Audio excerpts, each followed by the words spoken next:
Senator Sadia Nishtar please. سچ بولیں. پراجی ہدایت اللہ صاحب جی. بہت شکریہ چیئرمین صاحب مجھے فلور دینے کا. چیئرمین صاحب، ہم سب جب آتے ہیں تو ہم یہاں چائے پیتے ہیں. ہمیں چائے ایک آدمی اس سائڈ پہ سرو کرتا ہے جس کا نام عامر ہے، اور جو بہت اداسی سے ایک کونے میں کھڑا ہوتا ہے. آج میں نے اس سے جب بات کی تو مجھے پتہ چلا کہ اس کی تنخواہ 25,000 ہے اور اس کا بجلی کا بل 18,000 آیا ہے. خدایا. تو اگر میں سینیٹر محسن عزیز کی جو calculation back of the envelope calculation جو انہوں نے ابھی کی ہے وہ میں کروں، جس میں صرف پیاز روٹی کا 5 لوگوں کا 20,000 لگتا ہے، تو عامر کی فیملی کیا کرتی ہوگی؟ واقعی. اور اس کے بچے بھی ہیں اور اس کے پیرنٹس بھی ہیں، اور ڈائبٹیز کی دوائیوں کی قیمتوں کی بات ہوئی، ڈائبٹیز ہر گھر میں ہے. چیئرمین صاحب، ہم انفلیشن اکانومی کو نمبرز کے کانٹیکسٹ میں لیتے ہیں. ہم بہت دور ہو گئے ہیں لوگوں کی سفرنگ سے.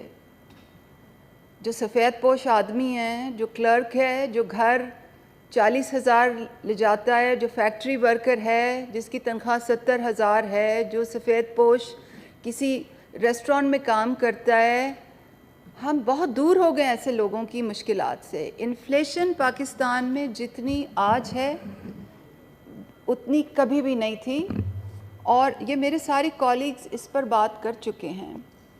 مگر خالی انفلیشن ہی نہیں، پاکستان کے اکنامک انڈیکیٹرز جتنے آج برے ہیں، غالباً ہماری ہسٹری میں کبھی ایسے نہیں رہے.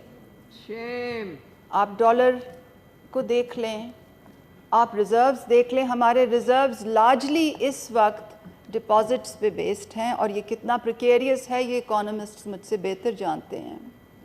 آپ ان امپلائمنٹ ریٹ دیکھ لیں، آپ فلائٹ آف کیپٹل دیکھ لیں، آپ جی ڈی پی کی ویلیو دیکھ لیں، آپ ڈفرینٹ قسم کی ڈیفیسٹس دیکھ لیں، آپ ہمارا بانڈ ویلیو دیکھ لیں جو اتنی پلمٹ کبھی نہیں کی تھی.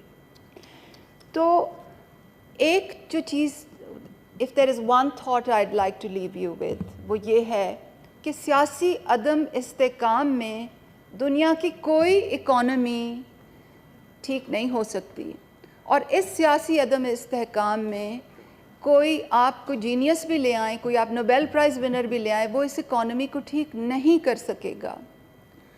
اور اگر ہم یہ انسسٹ کرتے رہیں کہ الیکشن اپنے ٹائم پہ ہوگا تو کیا ہماری یہ اکانومی اس نقصان کی متحمل ہو سکتی ہے؟ اس کا جواب میں ٹریجری بینچز پہ ہی چھوڑ دوں گی کہ وہ بالکل ڈسپیشنیٹلی اس بات کا جواب دیں. چیئرمین صاحب، میں انڈیکیٹرز پہ بات نہیں کروں گی، میں اس چیز پہ بات نہیں کروں گی کہ ہماری گورنمنٹ نے کیا کیا اور اب کیا ہو رہا ہے، کیونکہ میرے کولیگز مجھ سے بہتر طور پر اس پر تبصرہ کر چکے ہیں. میں بات اس چیز پہ کرنا چاہتی ہوں کہ ایسا ہے کیوں. میں فزیشین ہوں بائی ٹریننگ، تو ہر چیز میں ڈاکٹری لینس سے بھی دیکھتی ہوں. جب کسی کو بخار ہوتا ہے تو آپ خالی بخار کو پیناڈول سے نہیں ٹریٹ کرتے، آپ دیکھتے ہیں کہ پرابلم کیا ہے.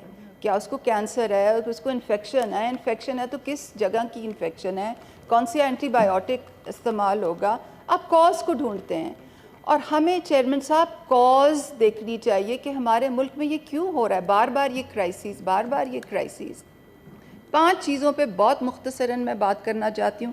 سب سے پہلے تو یہ کہ ہمارے ملک میں اکاؤنٹیبلٹی نام کی کوئی چیز نہیں ہے، اور اکاؤنٹیبلٹی سے میرا مراد پولیٹیکل وکٹمائزیشن اور پولیٹیکل وینڈیٹاز اور نیب کے دائرہ کار میں جو کچھ ہوتا ہے وہ نہیں ہے. اکاؤنٹیبلٹی کا یہ مطلب ہے کہ ایک پالیٹی میں، ایک نیشنل پالیٹی میں کلیئر پالیسی ڈائریکشن ہو، اس کے گولز ہوں، اس کے انڈیکیٹرز ہوں، اس کے ٹارگٹس ہوں، اس کی کلیئر رسپانسبلٹیز ہوں، اور پھر آپ کسی کو جواب دے ٹھہرائیں کہ جی آپ نے کیا کیا ہے. مگر اس قسم کی ہمارے ملک میں کوئی بھی چیز نہیں ہے. ابھی سینیٹر شوکت ترین نے کہا کہ جو سائیکل تھا جہاں پہ روپی میسیولی انڈر ویلیو ہوا تھا، اس کی وجہ سے جو ہماری ایکسپورٹس کو نقصان ہوا اس کی وجہ سے جو امپورٹس بڑھے، اس کی وجہ سے جو ڈیفیسٹس ایکسینچویٹ ہوئے، اس کی کوئی اکاؤنٹیبلٹی یا جواب دہی نہیں ہے۔ پاکستان میں فسکل رسپانسبلٹی اور ڈیٹ لمیٹیشن ایکٹ ہے، بارہا اس کو وائلیٹ کیا گیا، بارہا ہم نے لونز لیے in a very untransparent way، ان کو unproductive پروجیکٹس پہ لگایا، کوئی جواب دہی اس کی نہیں ہے۔ آپ ہر سرکولر ڈیٹ کو کھول کے دیکھ لیں، آپ انرجی پالیسی کو کھول کے دیکھ لیں، آپ پیٹرولیم پالیسی کو کھول کے دیکھ لیں، اور آپ بہت سی فارن پالیسیز کو بھی کھول کے دیکھ لیں، کسی کی بھی جواب دہی نہیں ہے۔ And at a nuts and bolts level, اور آج سے جو ریلیونٹ چیز ہے، ہماری گورنمنٹ نے 6 مہینے لگا کر اساس راشن رعایت کا نظام جو بنایا تھا، subsidies commodities, food commodities subsidies target کرنے کے لیے، جو 5 مہینے کے بعد فار نو ریزن بند کر دیا گیا، اس کی کون جواب دے اس کے لیے؟ احتساب چاہیے۔ سب سے پہلے تو پہلا میرا پوائنٹ یہ ہے کہ there is no accountability within the system. دوسرا یہ ہے کہ ہمارے انسینٹیو سٹرکچرز بالکل سکیوڈ ہیں، اور انسینٹیو سے میرا مراد تنخواہ اور پیز اور پرکس نہیں ہیں۔ انسینٹیو سے مراد ہے واٹ ڈرائیوز دا سسٹم۔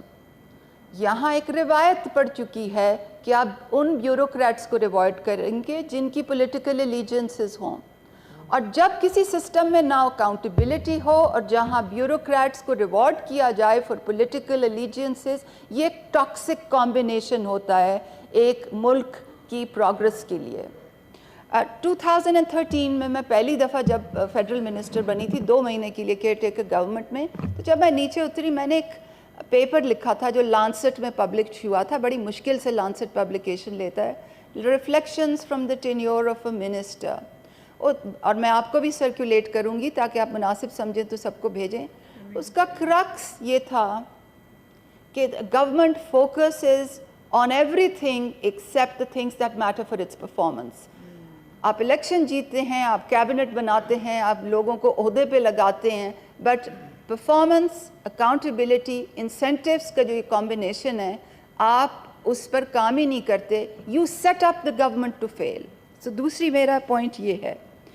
تیسرا میرا پوائنٹ یہ ہے چیئرمین صاحب،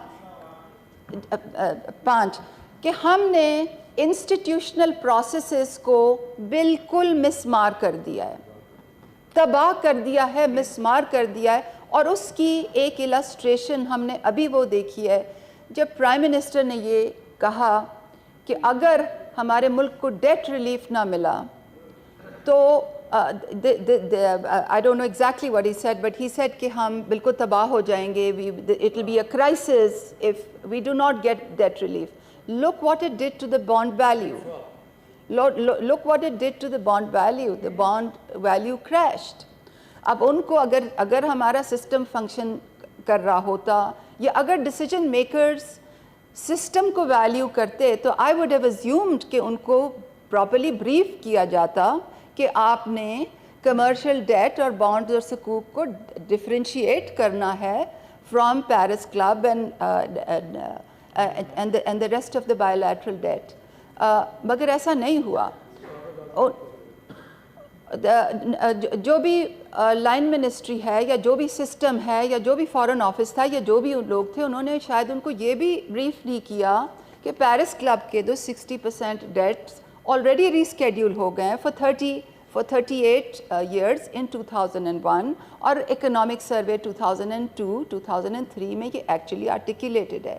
تو ہم نے جو انسٹیٹیوشنل پروسیسز ہیں ان کو سسٹمیٹکلی ڈیسیمیٹ کیا ہے، جو رولز، پالیسیز، پروسیجرز، سیکرٹری کی ایڈوائس، ٹیکنیکل لوگوں کی بات سننا، یہ بالکل ہی آؤٹ آف فیشن ہو گیا ہے، اور ہم اس وقت ڈیموکریسی نہیں، ہم مونارکیز چلا رہے ہیں۔ تیسری چوتھی جو بات میں یہ کرنا چاہ رہی ہوں چیئرمین صاحب، وہ یہ کہ انفارمیشن پالیسی جو ہوتی ہے that hinges on information and evidence, مگر ہمارا اس کا بالکل ڈسریگارڈ ہے۔ ہم کرائسس ٹو کرائسس چلتے ہیں، بالکل کرائسس ٹو کرائسس۔ آج شوگر کرائسس ہے، کل ویٹ کرائسس ہوگا، پھر ٹماٹر کا کرائسس آ جائے گا، پھر گیس کا کرائسس ہوگا، پھر یوریا کا کرائسس ہوگا، پھر قیمتیں اوپر جائیں گی، پھر ہم امپورٹ کریں گے اور پھر ہولڈرز ایکٹیو ہو جائیں گے، پھر ہم امپورٹ کریں گے، پھر فارن ایکسچینج کا لاس ہوگا. یہ سائیکل ریپیٹ ہوتا جائے گا. یہ کیوں ہو رہا ہے؟ اس لیے کیونکہ ہم نے انفارمیشن اینڈ ایویڈنس کے سسٹمز ڈسمینٹل کر دی ہیں. ہم صرف وہ سننا چاہتے ہیں جو ہم سننا چاہتے ہیں.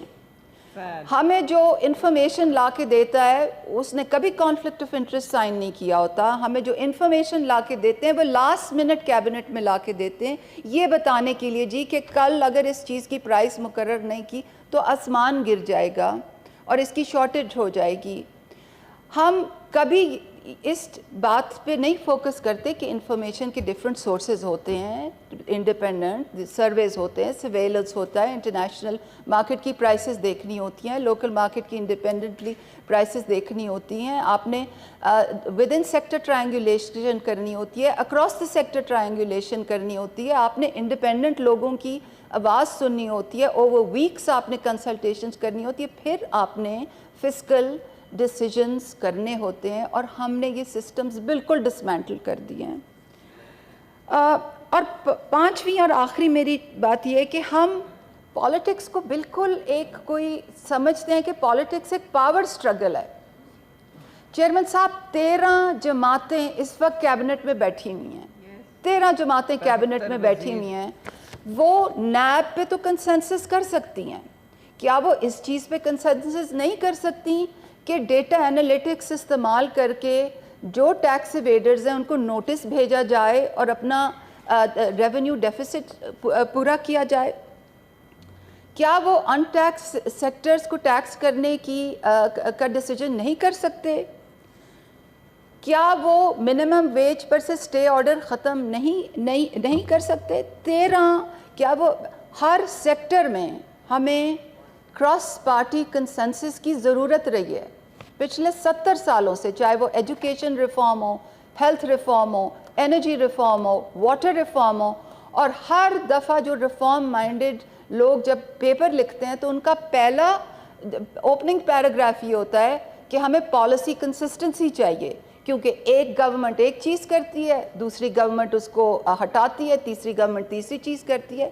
تو 13 جماعتیں جو یہ کیبنٹ میں بیٹھی ہوئی ہیں, کیا یہ صرف نیب لاز کی ترامیم کے لیے آئی تھیں؟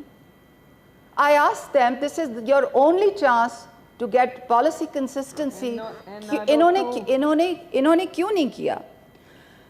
تو آخر میں یہ کہنا چاہتی ہوں چیئرمین صاحب کہ ہم پھر کرائسس ٹو کرائسس لرچ کریں گے, اور آپ اور ہم اس ایوان میں بیٹھ کر اگلے سال اور اس سے اگلے سال اور اس سے اگلے سال یہی باتیں کریں گے.